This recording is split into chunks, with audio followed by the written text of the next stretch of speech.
Okay, so we're back. So, yes, I did in fact miss out, and I need 37 through 58.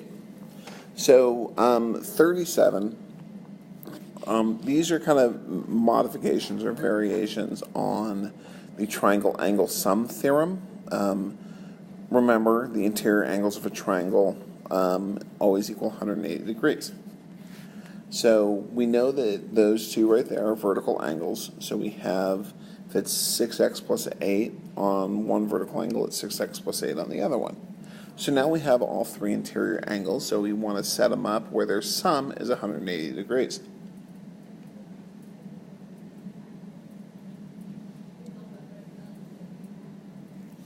Like so. Then we just combine like terms. We're going to get 10x plus 60 equals 180 degrees. We're going to subtract 60 from both sides. That's going to give us 10x equals 120. And then we're going to divide both sides by 10. That's going to give us x equals 12. Now what we want to do is we want to find the measure of angle A. So we're going to go 4 times 12 plus 22. We just plugged in that 12 for the x. And we get 48 plus 22, or 70 degrees. So the measure of angle A is 70. Now on this next one, there are actually two ways to do it. You can figure out all three interior angles and do it that way. What I'm going to do is I'm going to use the exterior angle theorem. So again, we start off with a vertical angle. So that's x plus 8. Okay, so now we know that 60, that's the exterior angle, is equal to the sum of the remote interior angles, x plus 8 plus 4 plus 3x. Combine like terms, so we get 4x plus 12. Subtract 12 from both sides, and then divide by 4, and we get x equals 12. Again, we need to solve for a, so we're going to plug in that 12 for x. So we get 4 plus 3 times 12, or 4 plus 36, or we get that the measure of a equals 40 degrees.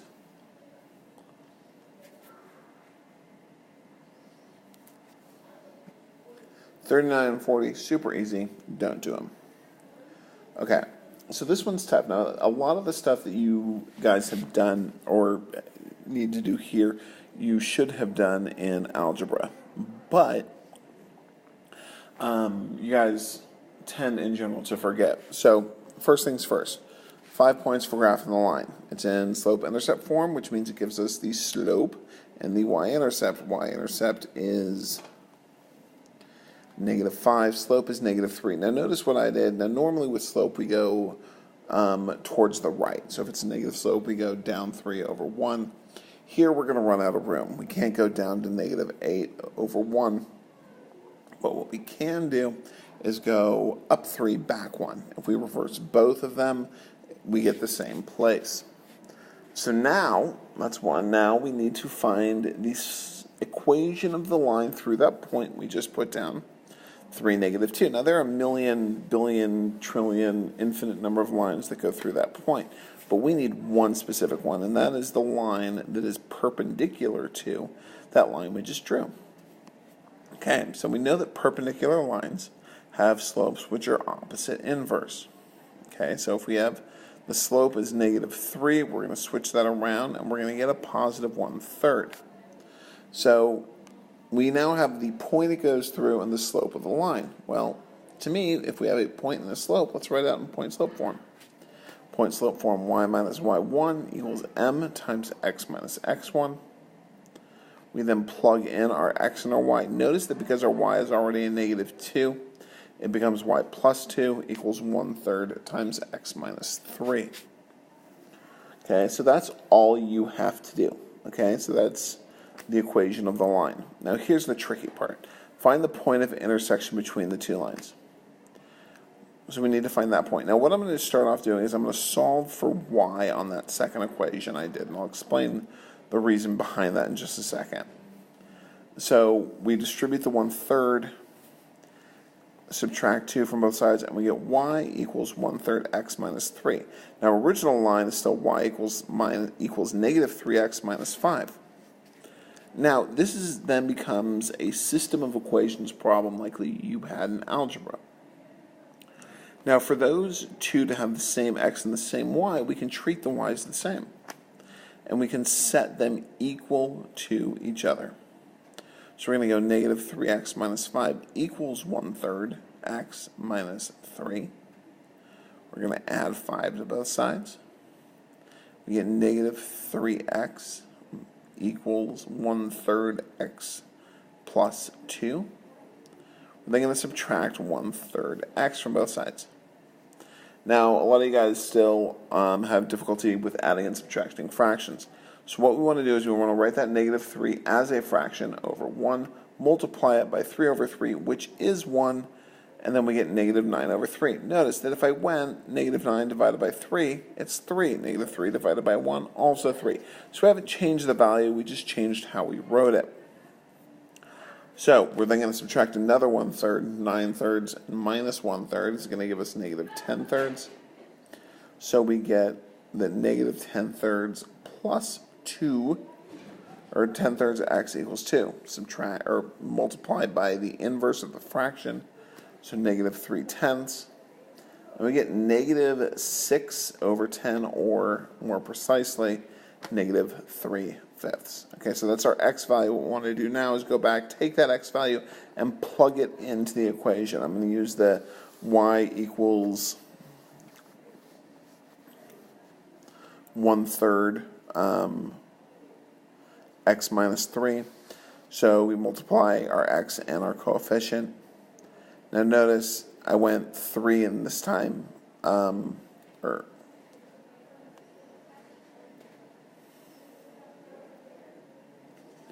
because we are turning it into fifths, I'm going to take that 3 multiplied by 5 over 5. It's going to give us 15 over 5. So now instead of negative 1/5 minus 3, we have negative 1/5 minus 15/5. We have a common denominator, so we're actually able to get negative 16/5 or negative 3 1/5. Okay, so 5 points for the first line, 5 points for the equation of the line, and 5 points for the point of intersection. Okay, now state if the three numbers can be the measures of the sides. Now, the isosceles triangle theorem, or not, that's not at all what it is. It's called the triangle inequality theorem. The triangle inequality theorem says that any two sides of the triangle have to be larger than the third. Now, that means that 10 plus 9 has to be bigger than 4, 9 plus 4 has to be bigger than 10, and 4 plus 10 has to be bigger than 9. Now, only one of those really matters. If we look at any of these, what we're really asking ourselves is, because we know that all of those need to be true. Okay, so the only one that really matters to us that limits it are the sum of the two small ones greater than the big one. So we just add up the two small ones and set it as an inequality with the big one. So 9 plus 4 has to be bigger than 10. That gives us 13 is bigger than 10. That's true. So we say yes. They can be the measures of the sides of a triangle. Next one, 8 plus 11 greater than 14. 19 greater than 14. Yep. 10 plus 12, 22. 22, is that greater than 24? No. 43. 6 plus 10, greater than 18? No. And finally 45. 2 plus 10, greater than 11. 12 greater than 11? Why, yes.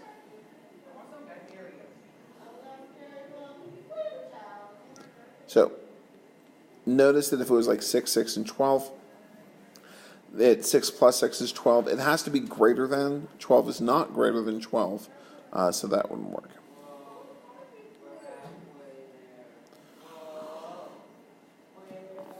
Okay, so for 47 through 51, what we're going to do is we're going to look at this and go, okay. It is the difference of the two, has to be less than, and I'm going to call it x for your third side. I know we use c in class. Go ahead and use c if you're more comfortable with that. Is less than the sum of the two numbers. So we're going to subtract them. Is less than x is less than when we add them. 9 minus 8 is less than x is less than 9 plus 8. 1 is less than x is less than 17. 11 minus 7 is less than x is less than 11 plus 7. 4 is less than x is plus 18. 12 minus 6 is less than x is less than 12 plus 6. That gives us 6 is less than x is less than 18. 9 minus 9 is less than x is less than 9 plus 9. That gives us 0 is less than x is less than 18. And finally, we have 10 minus 8 is less than x is less than 10 plus 8, or 2 is less than x is less than 18.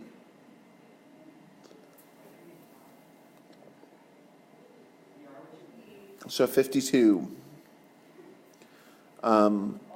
We have the alternate exterior angle theorem. Now, if we look back, we see that when two parallel lines are crossed by a transversal, that alternate exterior angles are congruent. What we have to do in this next step, we have to identify the relationship between the two angles. It is going to be corresponding, alternate interior, alternate exterior, corresponding, or same side interior. Now, unless they are same side interior, all the other ones are congruent. Okay, same side interior is supplementary. So here we have alternate exterior, so they are going to be congruent, which means their measures are equal. 118 equals x plus 124. Subtract 124 from both sides, and we get x equals negative 6. Here we have same side interior. They're supplementary, so we're going to set them equal to 180 degrees, their sum at least.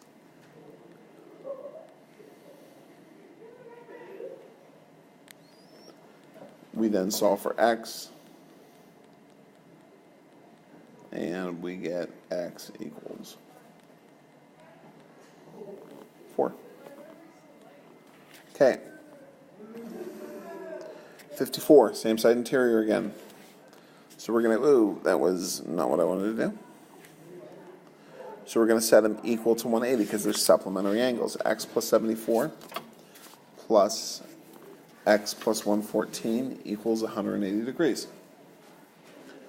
We're then going to go 2x plus 188 equals 180. So 55, their vertical angles are congruent. So x equals 5. Remember, when they're congruent, we set them equal to each other. Here you have corresponding. So those are going to be congruent. So we go 50 equals 4x plus 14. Subtract 14 from both sides, you get 36 equals 4x, or x equals 9. Finally, we have another, we're going to go out just like we went in. Alternate exterior angles. Remember, alternate exterior angles, when two parallel lines are crossed by a transversal, are congruent. So we go 2 plus 13x equals 80. Subtract 2 from both sides. We get 13x equals 78, or x equals 6. Okay, so last one. So on each of these, but I do actually kind of do an explanation for all of these. So on each of these, you're dealing with 3 points. You have your midpoint, xm, ym. You have one of your endpoints, or endpoint 1, x1, y1.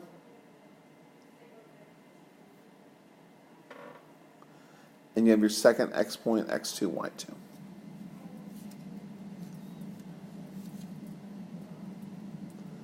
So, our formulas, when we're looking for the midpoint, we are going to take the average of our x values. So x1 plus x2 over 2, and then y1 plus y2 over 2.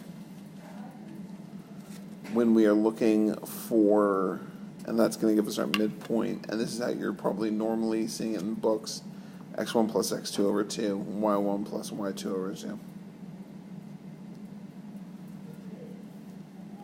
So x1, y1, x2, y2. Just going to go ahead and plug that in. 9 plus a negative 9 over 2. That's going to give us 9 plus 0 over 2, or 0. Secondly, we're going to go y equals 9 plus a negative 2. That's going to give me 7 over 2, or 3.5. Now, I'm going to be honest, I don't care which one you use, so the x and y endpoint is either going to be 0, 7.5, or not 7.5, but 7 halves, or 0, 3.5. Hope this fills in any gaps. If you guys have any other questions, email me, call me, whatever you guys need. Austin Zellner, please report to the attendance office.